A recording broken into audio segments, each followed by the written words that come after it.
All right, here we are again. We're going to talk about how we look at the spectrum in association to the functional groups present in a molecule. So you'll notice we have a molecule drawn here on the left side of the screen, and then we have the corresponding NMR spectrum showing up here on the right side of the screen. All right, so once more, the numbers on the bottom represent the ppm values associated with the peaks. You have higher values on the left side, lower values on the right side. The farther to the right that you appear, the more electron rich the protons are. The farther to the left that you appear, the less electron rich or the more electron deficient the protons happen to be.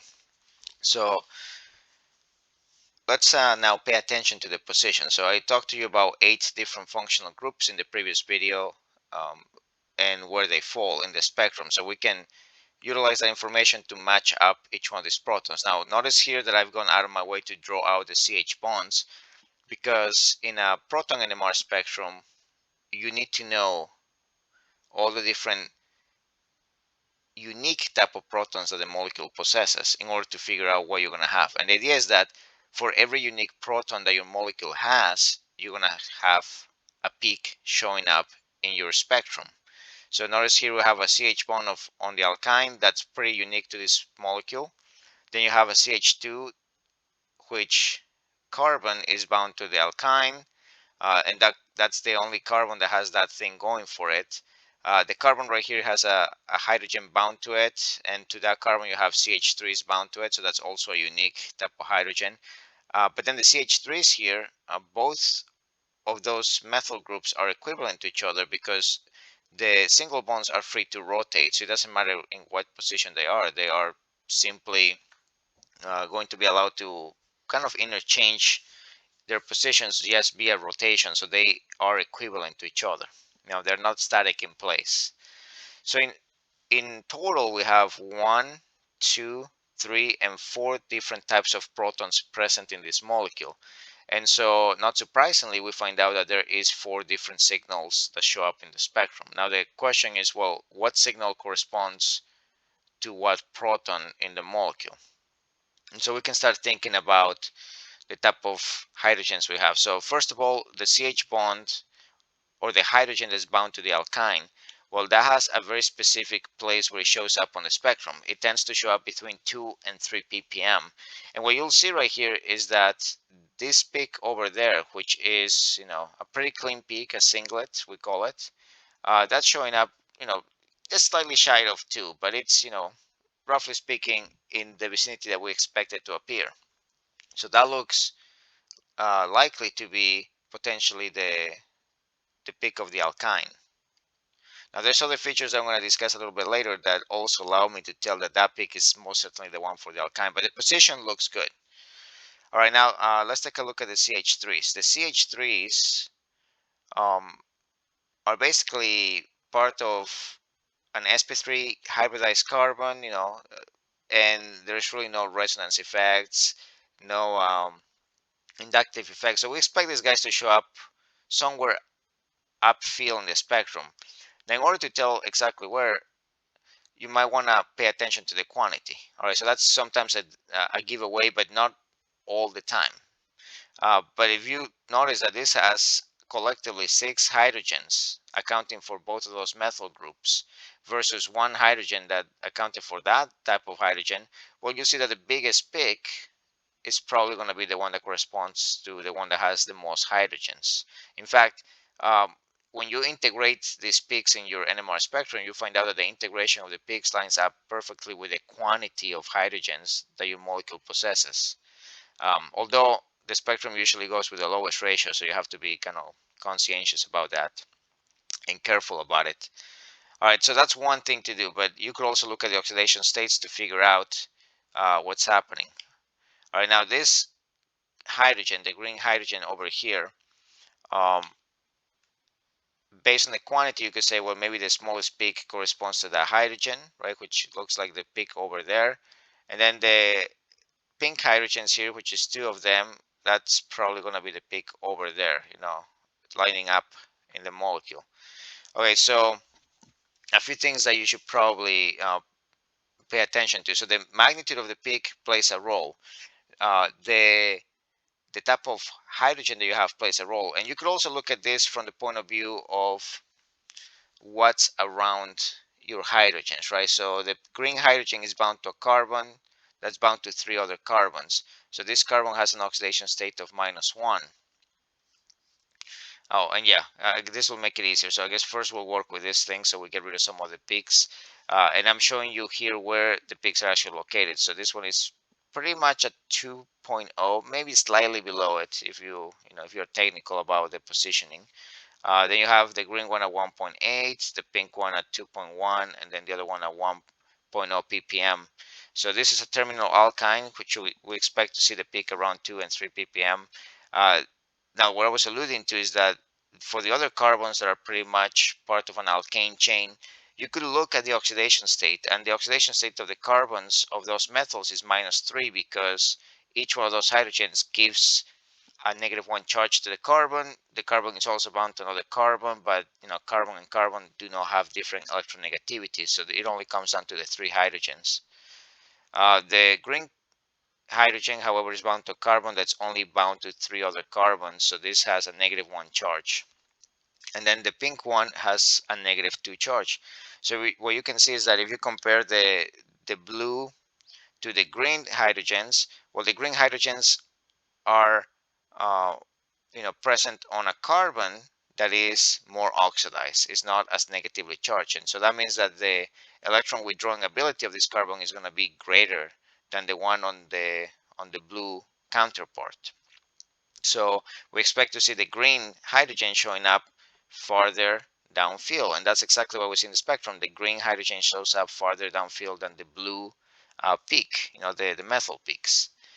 Now for the pink hydrogens, it's a little bit more, well, I guess you could say difficult to assess, because even though the oxidation state is -2, which will lead you to believe that the pink hydrogen should show up in between the blue and the green, these hydrogens are on a carbon that is directly bound to an alkyne, and the alkyne is sp hybridized, is more acidic than an sp3 hybridized carbon, so you have that inductive hybridization effect playing a role, which ultimately pushes this peak farther downfield than pretty much all of them. So we sometimes need to like pay attention to all these different factors because they can play a role, but luckily for us there's going to be something that's going to be even more important than that, and it is the shape of the signals, because you may have noticed um, some of these pics look like they have a bunch of extra stuff showing up, and they're not like clear cut like a single peak like we saw right here for the alkyne. So what's the deal? How come the pics in pink, green, and blue are showing up as multiple peaks within the set? Well, this has to do with something known as coupling and multiplicity, and the idea is that, once more, this has to do with magnetic fields interacting with magnetic fields. And the idea is that when you have a molecule that contains more than 2 types of hydrogens, well, each one of those types of hydrogens are going to have their own magnetic fields, but they are not necessarily isolated. In fact, if the hydrogens in question are basically next to each other, so we have this blue hydrogen, and that blue hydrogen is next to a carbon that contains 2 other hydrogens. So this is not the same situation, right? This is one kind of hydrogen, and then those two right there are 2 other kinds of hydrogens. The magnetic field of the blue hydrogen will interact with the magnetic field of the hydrogens next door, and this kind of creates a different situation, something that affects the overall look of it, because what you have to think about is the fact that your protons are going to have spin up, but they could also have a spin down situation. And statistically speaking, it's like a 50-50 probability of how these guys are going to interact with that one, and what they will see. So if we were looking at the peaks, right? The peaks here in black. So if we didn't have this next door blue hydrogen, all you will see will be just one peak, which is the segmented stuff right there. But now you put that blue hydrogen in there, And what's going to happen to the black hydrogens is that they will see half the time a magnetic field that lines up with their own magnetic field, and the other half of the time they will see a hydrogen that has a magnetic field that goes against the magnetic field. So what ends up happening is that the energy half the time gets reduced and half the time it gets increased. And because this is a 50-50 probability, you actually end up showing up the peaks of these hydrogens here on the left side as a doublet. Okay, and the magnitude of each one of the individual peaks that show up here is a 1-to-1 ratio. So it looks something like that, and we call this a doublet because there are two peaks that appear not side to side. They're actually like part of the same peak, but they kind of split up down the middle like that. All right, so having one neighboring hydrogen only will have your peak split into a doublet, and that's the consequence of the magnetic fields interacting with each other. All right, now let's say that instead of having just one hydrogen next door, you actually have two hydrogens, and for the sake of argument, we're going to say that the blue and green hydrogens are on a carbon that's different than the black carbon. Okay, so the blue carbon has some other group here that makes this whole thing inequivalent from the hydrogens on the left side. Now we're still looking at this from the point of view of the black hydrogens. So the black hydrogens will just give you a signal. But if next door you have one hydrogen, well, that one hydrogen will split up that single into a doublet, right? Because of the 50-50 chance of having an interaction with the upspin magnetic field or a downspin magnetic field. But then if it so happens that the neighboring carbon possesses two hydrogens, well, not only is the blue hydrogen going to split up the signal, but the green hydrogen will do the same, except that the green hydrogen is now going to split the signal that you've just formed from the interaction with the blue hydrogen.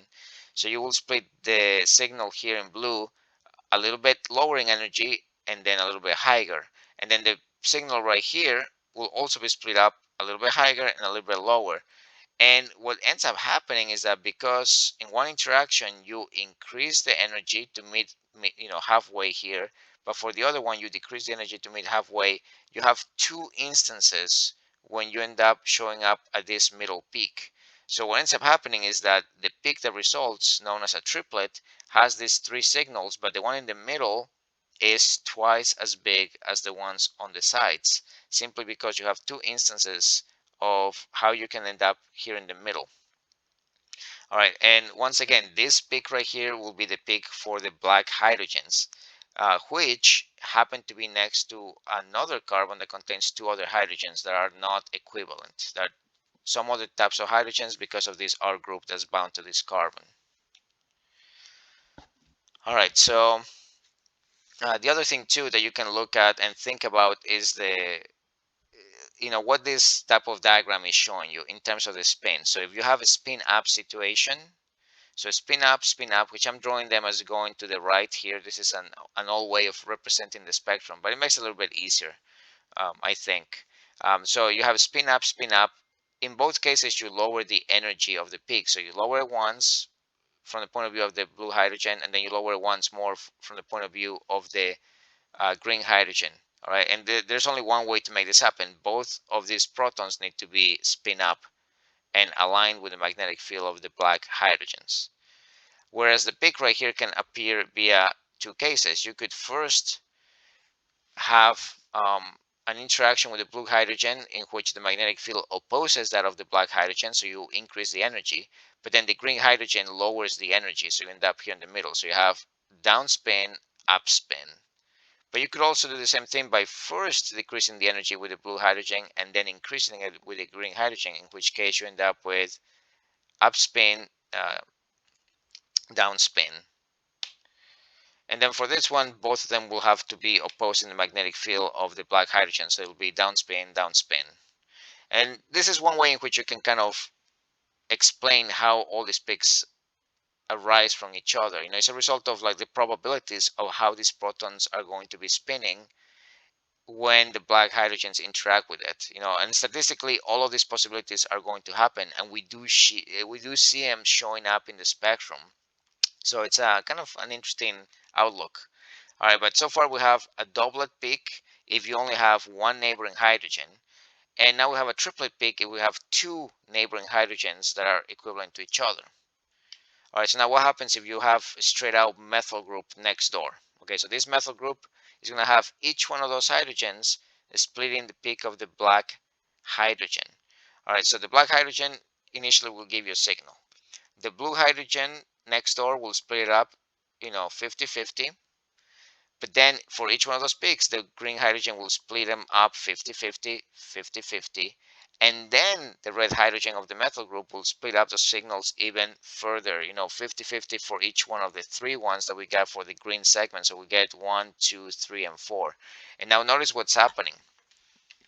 To get to this segment, we're going to end up with a sequence that is 1 to 3 to 3 to 1, which makes your peak look the following way. You have the middle two peaks being 3 times as big as the peaks on the extremes, and this is what we call a quartet.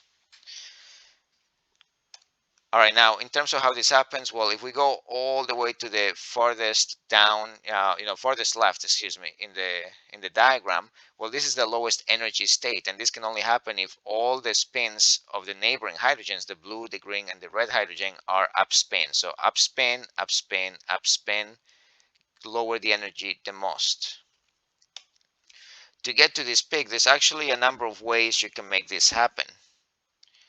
You could first increase the energy by going downspin on the blue hydrogen, and then decrease the energy with the green hydrogen, and then decrease it further with the red hydrogen, right? So that would be one route. So downspin, upspin, upspin. That's one way to do it. Another way is to first decrease the energy with the blue hydrogen, then increase it with the green hydrogen, and then decrease it with the red hydrogen. So we have upspin, downspin, upspin. And finally, we could decrease the blue and the green energies and then increase the red energy in terms of the segment. So notice that basically we're just kind of shuffling how these spins show up, right? So we have downspin, upspin, upspin, or upspin, downspin, upspin, upspin, upspin, downspin. In any of these cases, the thing that's happening is that we have two upspins and one downspin, and we're simply kind of shuffling the downspin into the different conformations. So this tells us and proves to us that yes, you have 3 times as many chances to end up with this peak compared to the one on the very left. And similarly, for the peak right here, you can make this happen by going downspin, upspin, downspin, or going upspin, downspin, downspin, or going downspin, downspin, upspin. And what you're going to notice right now is that in the first peak, we had 3 upspins. In the next one, that is a little bit higher in energy, now we have 2 upspins.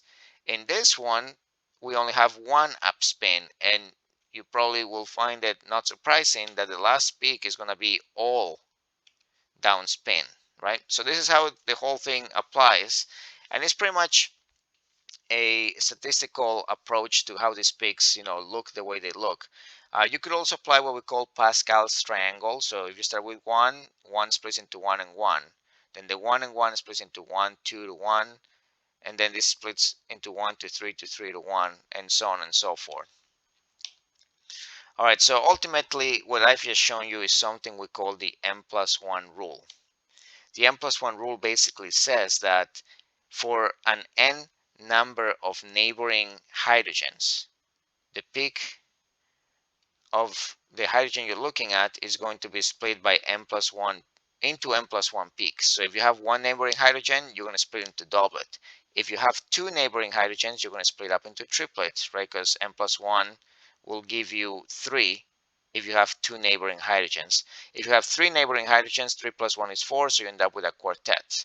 So this is the n+1 peak, and it's a result simply of the fact that you are dealing with fermions, and fermions only have 2 possibilities for how they can rotate on their own axis. They can spin up or they can spin down. That's pretty much it. Okay, so now we're going to do a quick little example to show you how this goes. So let's say we have the following molecule. The first thing to notice is that this molecule has a center of symmetry, specifically the one that I've drawn right here. And what this tells us is that we have the hydrogens right here. So this is a methyl, that's a methyl, that's a methyl, that's a methyl. Now the methyls on the same group are identical to each other because this can freely rotate on its own axis, right? So this CH3 can end up at this position and that CH3 can end up here just via rotation. But because of this mirror plane on the molecule, not only is this CH3 and that CH3 equivalent to one another, but they are also equivalent to the CH3s on the other end of the molecule because this is pretty much a mirror plane in the middle of the molecule. So all four of those methyl groups are equivalent and they represent only one kind of hydrogen that will ever show up in the spectrum. Then you have the hydrogens here in the middle, which are unique, right? That's a CH, not a CH3, so it's its own thing. But because of the mirror plane, the CH right here will also be equivalent. So you have now two kinds of hydrogens present in the molecule. And lastly, you have the CH2 in the very middle, right? And that's very unique to the molecule. Nothing else is a CH2. So you have three kinds of hydrogens that can show up in the spectrum. So there is three inequivalent protons. There's going to be three separate signals in the NMR spectrum. Now the first one here, which corresponds to the CH3s, the CH3s are next to a CH. Because they're next to only one hydrogen, the methyl peaks are going to be split into a doublet. On the other hand, the blue hydrogen right here, which is the CH, well, the CH is next to CH3s, actually a total of 2 CH3s, so 6 hydrogens, but then it's also next to these two other hydrogens. So the end result is that you have 8 different hydrogens around you. So you're going to become what we call a multiplet. Like we don't even bother giving it its own unique name. We say, oh, it's going to be a multiplet. It's going to have a lot of peaks. But then this one right here has a total of 1 and 2 neighboring hydrogens. And those two hydrogens are equivalent because those are the HB hydrogens. So you have a total of 2 hydrogens next to it. And since they're equivalent, this will be split into a triplet. So, so that's one thing to notice. So doublet, multiplet, triplet, that's what we're looking for. Now, in terms of the oxidation state, this carbon has 3 hydrogens, so it has a 3- oxidation state. The carbon right here has only 1 hydrogen, so it has a -1 oxidation state, and the carbon over here has 2 hydrogens with a 2- oxidation state. So we expect the most oxidized carbon, the 1- oxidized carbon, to be found farthest downfield. And we expect the 3- carbon to be the one farthest upfield. So this is the one that's going to be present farthest to the right on the spectrum. This is the one that we're going to expect to see farthest to the left on the spectrum. And then this one right here will be somewhere in the middle. And so when we look at the spectrum, that's literally what we're seeing. Notice that here we have a doublet, right? And it's a little bit skew. That has to do with some secondary effects that we're not going to pay attention in this class, or at least address in this class. But what you should see is that here's a doublet, here's how the peak splits into doublet. And this is the largest peak. Unsurprisingly, since you have a total of 12 different hydrogens that are actually equivalent to one another, so all 12 are represented by the height of this peak. And it's also the peak that's farthest to the right. Now, this one right here, which corresponds to 2 protons, is in the middle, and you can see that right here you got that peak. So we're going to start labeling this thing. So that huge peak is the 12 hydrogens, which are equivalent. Then you have the peak farthest to the left, which is the one that we expect to be the -1 peak. That's the blue hydrogens, and it's definitely a multiplet. You see a lot of peaks there. And then finally, the one in green is a triplet. Now this one's a little bit harder to see because, let me get rid of the boxes. This is falling very close to that one, but you can see that it's 1, 2, and 3. So you got your triplet right there. So in conjunction with everything, the oxidation states, the multiplicity of the peaks, you can tell what peak corresponds to what, and vice versa. You could use the spectrum to ultimately land on this structural feature for the molecule. Okay, so I'm going to give you one more example, and then we're going to move on to the next topic in the next video. But here you also have to pay attention to the functional groups. Now, in this molecule, there's really no symmetry group inside the molecule. There's no mirror plane because this is an aldehyde that's a carboxylic acid, so it's not the same thing. So you have a total of 1, 2, 3, 4, 5, 6 different hydrogens. So you expect to see 6 different peaks in your spectrum. Now, the hydrogen here in red is going to be a doublet of doublets because you have a hydrogen next door you have another hydrogen, but these two hydrogens in green are not the same type of hydrogens, because this hydrogen is next to an aldehyde, that hydrogen is next to carboxylic acid. So the hydrogen in red is going to be split up into what we call a doublet of doublets. Now the green hydrogens, on the other hand, are next to a carbon that doesn't have hydrogens. So they are only split up by the red hydrogen, and that means that the green hydrogens are going to show up as a doublet. Now everything else, since you are on a carbon that's next to carbons that don't contain hydrogens, will simply show up as singlets, right? So you have the carboxylic acid OH bond as a singlet, you have this CH bond as a singlet, you have the aldehyde CH bond as a singlet as well. And the carboxylic acid, because of it being a carboxylic acid, is going to show up the farthest downfield between 12 and 14 ppm, followed by the aldehyde, which is going to show up between 9 and 10 ppm. All right, then you have your aromatics. Now this one, via induction, since it's close to the aldehyde and carboxylic acid groups, this one is going to show up probably farthest downfield in the aromatic region. And the red hydrogen, which is the one farthest away, is probably going to show up the farthest upfield, and then the green ones are going to be somewhere in the middle. So you can kind of see how these things play out just by applying those tables. So if you look at the NMR spectrum, here you can see a really broad peak. And sometimes people may actually, if they look at it very quickly, may not even notice that that's a hydrogen, but that's your carboxylic acid peak between 12 and 14. Sometimes it's a little bit more pronounced than this. This is kind of an extreme example, but that is the carboxylic acid peak. And then this one right here at about 10, that's your aldehyde peak, and it's very, very well presented, right? It's not broad and crazy like the one in the carboxylic acid. And then you have your peaks for the aromatics, which fall around 8 ppm, as we would expect for aromatic peaks. So we see that the one farthest downfield, that's the one in blue that we're expecting. Then we have the one in red, which is the farthest upfield, so that's the one farthest to the right. And then you have the other two in the middle, right, the two greens. So that's how you kind of apply the rules to figure out what's happening. Now in the next video, I'm going to show you how paying attention to the group that you're dealing with can give you information as to what substituents you have present. Do you have an ethyl group? Do you have an isopropyl group? Is there a T-butyl group? Well, we'll allow the multiplicity to let us know of those little details. So I will see you in the next video.